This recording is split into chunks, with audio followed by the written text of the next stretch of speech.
Hello student, welcome to explore Bharat official. इस channel पर English को डर नहीं दोस्त बनाया जाता है और ग्रामर को मुश्किल नहीं बिल्कुल आसान तरीके से समझाया जाता है। आज हम वर्कशीट 15 को स्टेप बाय स्टेप सीखेंगे। तो चलिए शुरू करते हैं। Worksheet number 15, identifies noun and preposition from A give text. दिए गए पाठ में संज्ञा, नाउन और संबंधवाचक सूचक शब्द प्रीपोजिशन को पहचानना सीखेंगे। तो हमारे को एक पैसेज दिया गया है, उस पैसेज की रीडिंग करते हैं। Full reading with preposition and Hindi meaning भी। Read the given short story and identify noun and preposition. Once there were two tree. एक बार दो पेड़ थे। They lived in a beautiful forest. वे एक सुंदर जंगल में रहते थे। They had 5 friend, monkey, spider, parrot, lion and elephant. उनके 5 दोस्त थे, बंदर, मकड़ी, तोता, शेर और हाथी। The monkey lived in on the tree, lion inside the cave. बंदर पेड़ पर रहता था, शेर गुफा में रहता था। लायन इनसाइड द केव, केव यानी गुफा, शेर गुफा में रहता था। Spider on A web between the branches. मकड़ी टहनियों के बीच जाले पर रहती थी। स्पाइडर यानी होता है मकड़ी, और ये क्या कहाँ रहती थी? मकड़ी टहनियों के बीच जाले में रहती थी। Parrot live in A nest below the highest branch. तोता सबसे ऊंची टहनी के नीचे घोंसले में रहता था। And elephant under the tree. हाथी पेड़ के बीच रहता था। One night the tree and their friend were having dinner. एक रात पेड़ और उसके दोस्त खाना खा रहे थे। The monkey brought yellow juice mangoes. बंदर पीले और रसीले आम लाया। Parrot collected small seed. तोते ने छोटे बीज इकट्ठे किए। And elephant got big bucket of water from the river. हाथी नदी में से पानी की बाल्टी लाया। They all cooked delicious food and ate together. सब ने मिलकर स्वादिष्ट खाना बनाया और साथ खाया। Everyone felt very happy. सभी बहुत खुश थे। And slipped well that night. उस रात अच्छी नींद ली। तो बच्चों कुछ मीनिंग है, मैं टिक लगा देता हूँ, आप लिख लेना और बता देता हूँ। फॉरेस्ट यानी होता है जंगल बच्चों। केव यानी होती है गुफा। ब्रांच यानी होती है टहनी। नेस्ट यानी होता है घोंसला। WEB वेब यानी जाला। BUCKET बकेट यानी होती है बाल्टी। रिवर यानी होती है नदी। डिलीशियस यानी होता है स्वादिष्ट। जूस यानी होता है रसीले। हाईएस्ट यानी होता है ऊंचा। हाईएस्ट यानी होता है ऊंचा, सबसे ऊंचा। Now right identified noun, preposition and adjective from the story. तो हमारे को इसमें नाउन, प्रीपोजिशन और एडजेक्टिव जो शब्द आए हुए हैं उनको गद्यांश में से छांटते हुए नीचे लिखना है। तो सबसे पहले हम नाउन छांटते हैं। Monkey, spider, parrot, elephant, forest, cave, mango, seed, river, bucket, nest, act. ये शब्द थे क्या? नाउन। अब इसमें जहाँ जहाँ इस गद्यांश में प्रीपोजिशन आई थी और वो प्रीपोजिशन है in, on, inside, from, between, below, under. ये प्रीपोजिशन का प्रयोग किया गया था। प्रीपोजिशन स्थान संबंध बताने का शब्द होता है, कोई भी स्थान और संबंध बताने का शब्द होता है। अब बात करते हैं executive 2 beautiful, 5 highest, 1 yellow, juice small and big, delicious. ये इस लेसन में एग्जेक्टिव आई थी। नाउन का मतलब होता है नाम बच्चों। प्रीपोजिशन कहाँ, किसके ऊपर, नीचे, अंदर, जो ये संबंध बताने का काम करती है वो होती है प्रीपोजिशन। एग्जेक्टिव कैसा, कितना, किसी चीज की विशेषता बताने वाले होते हैं एग्जेक्टिव। देखो बच्चों, इंग्लिश याद करने की नहीं समझने की भाषा है, और जब समझ आ जाए तो पढ़ाई डर नहीं बल्कि दोस्त बन जाती है। बच्चों ये हमने वर्कशीट नंबर 15 को एकदम आसान तरीके से हल कर दिया है। आपको अच्छी लगी और समझ में आई तो आप बच्चों लाइक, शेयर और सब्सक्राइब ज़रूर करना और अपने दोस्तों को भी शेयर करना। धन्यवाद बच्चों, मिलते हैं अगली वर्कशीट में।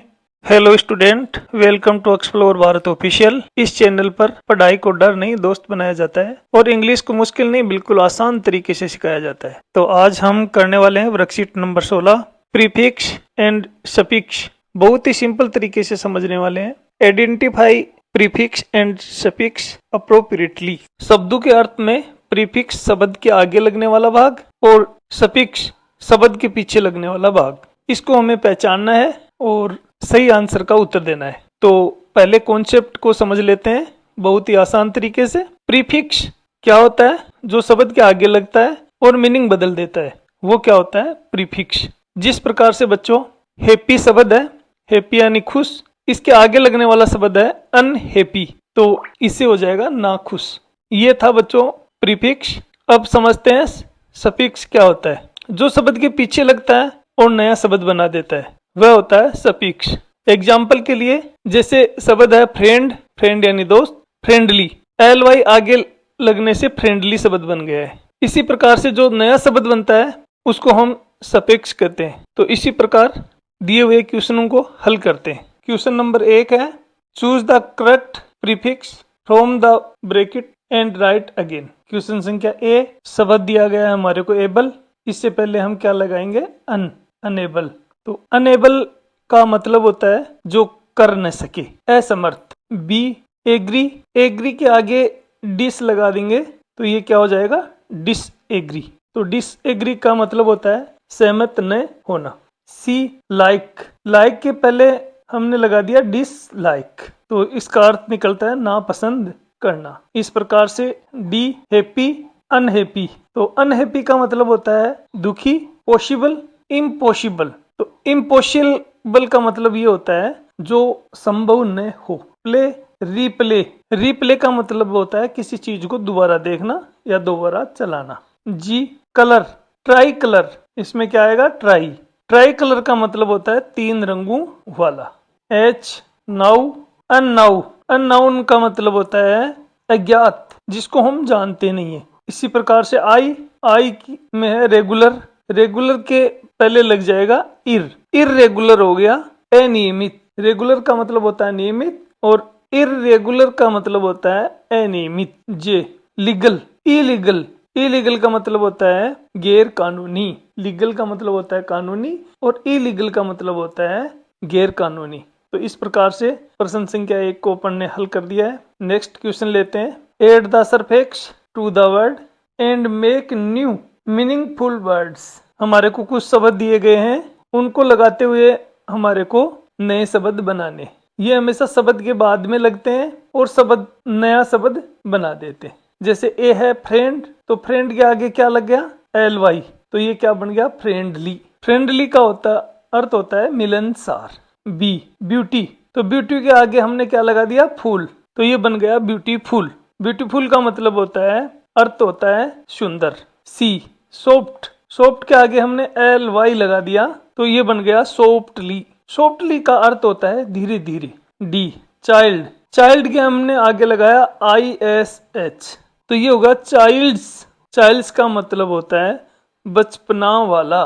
E, हेयर, हेयर के आगे लगाया हमने LESS, तो सही उच्चारण होता है फेयरलेस और इसका अर्थ होता है निडर।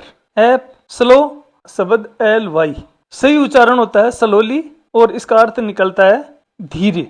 G, डार्क, डार्क के आगे लगा NESS, तो ये हो गया डार्कनेस। डार्कनेस का सही अर्थ निकलता है अंधेरा। H, एक्ट, सरपेक्स जुड़ा IVE और सही उच्चारण हुआ एक्टिव। एक्टिव का मतलब होता है सक्रिय। I, ग्रेट, ग्रेट के आगे लगाया हमने शब्द सरफेक्स NESS और इसका अर्थ होता है महानता। J, होम, होमलेस और इसका अर्थ होता है बेघर। तो बच्चों के लिए ये एक आसान सा ट्रिक है कि जो परफेक्स होता है वो आगे जुड़ता है और सरफेक्स होता है वो पीछे जुड़ता है। अगर आगे जुड़ा तो हम उसको कहेंगे परफेक्स, अगर पीछे जुड़ा तो हम उसको कहेंगे सरफेक्स। तो इस प्रकार से हमने दोनों क्वेश्चनों को हल कर दिया है। तो तो बच्चों आपके लिए मोटिवेशन है, इंग्लिश सिर्फ शब्द नहीं, इंग्लिश समझ का खेल है और जब समझ आ जाए तो इंग्लिश खुद दोस्त बन जाती है। तो इसी मोटिवेशन को याद रखते हुए बच्चों हमारे को इंग्लिश को समझना है और इंग्लिश को दोस्त बनाना है और संपूर्ण ग्रामर को इसी तरीके से हल करना है। यदि कार्यपत्रक 16 आपको अच्छे से समझ में आया तो बच्चों चैनल को लाइक और सब्सक्राइब जरूर करें। Hello student, welcome to explore Bharat official. यहाँ इंग्लिश डराने के लिए नहीं, समझाने के लिए आती है। यहाँ गलती से नहीं, कोशिश से सीखते हैं। आज हम इंग्लिश को बोलना बहुत आसान तरीके से सीखेंगे। वर्कशीट नंबर 27 शुरू करते हैं। Speak words sentence on A themes appropriately. किसी विषय ऑब्जेक्ट पर सही और सरल वाक्य बोलना। तो हमारे सामने ऑब्जेक्ट दिया हुआ है। इस ऑब्जेक्ट के ऊपर सही वाक्य एग्जाम्पल के तौर पे दी हुई है। इन वाक्यों को हमें सही उच्चारण सहित बोलना है। तो चलिए शुरू करते हैं। Given below a description of chair, read it aloud to your friend and then in pair write description for a given object. नीचे एक कुर्सी का वर्णन दिया गया है, इसे अपने दोस्तों को जोर से पढ़ना है और फिर दिए गए चित्र के अनुसार सही वाक्य हमें लिखने और बोलने। ठीक है बच्चों, तो इस पर कुछ हमारे को सरल वाक्य लिखना है। पहले इसको पढ़ना है, फिर दिए गए चित्र के अनुसार हमारे को इस तरीके के वाक्य लिखना है। Hello my name is chair. Hello यानी नमस्ते, माय नेम इज चेयर मेरा नाम कुर्सी है। I am made of wood and iron, मैं लकड़ी और लोहे से बनी हुई हूँ। My best friend name is table, मेरे सबसे अच्छे दोस्त का नाम टेबल है। I am small but table is big, मैं छोटी हूँ लेकिन टेबल बड़ी है। Both of us sit in classroom, हम दोनों कक्षा में रहते हैं। I am very useful to everyone, मैं सभी के लिए बहुत उपयोगी हूँ। I am in all shapes and colours, मैं सभी आकार और रंगों में मिलती हूँ। ये हमारे को एग्जाम्पल के लिए दिया हुआ था सेंटेंस। अब मोबाइल फोन हमारे सामने दिया हुआ है और इसी तरीके से मोबाइल फोन के लिए हमें कुछ वाक्य बनाने। Hi my name is mobile phone, मेरा नाम मोबाइल फोन है। People use me to talk and chat, लोग मुझे बात करने और चैट करने के लिए काम में लेते हैं। I can take photo and videos, मैं फोटो और वीडियोज ले सकता हूँ। I help student in study and work, मैं पढ़ाई और काम करने में मदद करता हूँ। I come in many sizes and colours, मैं कई आकारों और रंगों में मिलता हूँ। इस प्रकार से हमने मोबाइल फोन के लिए कुछ वाक्य लिखे। नीचे हमारे को एक बैग दिया गया है, ऑब्जेक्ट विषय है हमारा बैग, तो इसके ऊपर पूरा सही वाक्य लिखने हैं। तो इसमें लिखा है पहले, hi my name is bag, मेरा नाम बैग है। I am use to carry books, मैं किताबें ले जाने के काम आता हूँ। आई हैव टू स्ट्रेप्स, मेरे 2 स्ट्रेप्स हैं। Student take me to school daily, विद्यार्थी मुझे रोज स्कूल ले जाते हैं। I am very useful to everyone, मैं सभी के लिए बहुत उपयोगी हूँ। हर डिस्क्रिप्शन में ये बात जरूरी हो। My name, I am use for, I have, I am useful, बस इतना बोलना आ जाए तो इंग्लिश बोलना आ गया। बच्चों इंग्लिश बोलना ज्यादा मुश्किल नहीं है, बस आप अपने आसपास की चीजों के लिए रोज शुरू करो, थोड़ा थोड़ा धीरे धीरे बोलोगे तो एक दिन कॉन्फिडेंटली बोलना शुरू कर दोगे। तो कोशिश करो धीरे धीरे बोलने की। तो इस प्रकार से हमने वर्कशीट नंबर 17 एकदम आसान तरीके से सेंटेंस बनाए और हल किया। आपको अच्छा लगा तो वीडियो को लाइक और सब्सक्राइब जरूर करना बच्चों, अपने दोस्तों को भी बताना। धन्यवाद बच्चों। भारत एक्सप्लोर चैनल आपको इसी प्रकार से इजी और आसान तरीके से इंग्लिश समझाता रहेगा। धन्यवाद।